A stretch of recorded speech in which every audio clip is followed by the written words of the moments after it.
Rezultat kar 17-mesečne raziskave o dopingu na olimpijskih igrah v Sočiju 2014 je skorajda popolna prepoved nastopa ruskih športnikov na naslednjih olimpijskih igrah. Russian Olympic Committee is suspended with immediate effect. Individual clean Russian athletes will be able to participate under strict conditions at the Olympic Winter Games Pyeongchang 2018. These invited athletes will participate, be it in individual or team competitions, under the name Olympic Athlete from Russia, with the acronym OAR.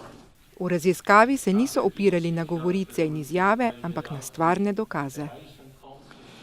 Ich betone an dieser Stelle, dass die Ergebnisse dieses Verfahrens nicht allein auf den Aussagen von Grigori Rodchenkov basieren. Sie stehen auf einem festen Fundament. Ob tem je Bach poudaril, da Mednarodni olimpijski komite ne podlega političnim pritiskom.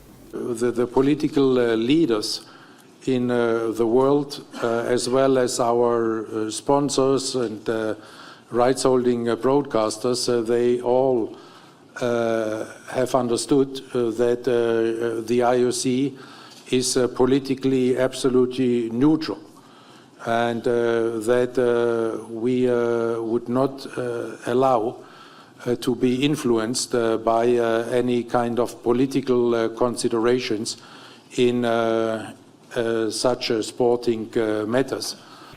Izpostavili so tudi, da ne gre za bojkot, ki bi v celoti prepovedal vsem ruskim športnikom udeležbo na olimpijskih igrah. Kdor ni del sistemskega dopinga, mu dovolijo sodelovati.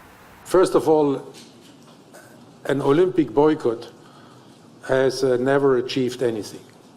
Secondly, I don't see any reason there for a boycott by the Russian athletes, because we allow the clean Russian athletes there to participate. We think that these clean Russian athletes can be more about building a bridge into the future of a cleaner sport than erecting a new wall between Russia and the Olympic movement. Predsednik Ruskega olimpijskega komiteja Aleksandr Žukov, ki so ga sicer suspendirali, je poudaril, da Rusija zanika obtožena dejanja ter napovedal pritožbo na Mednarodnem športnem razsodišču v Lozani.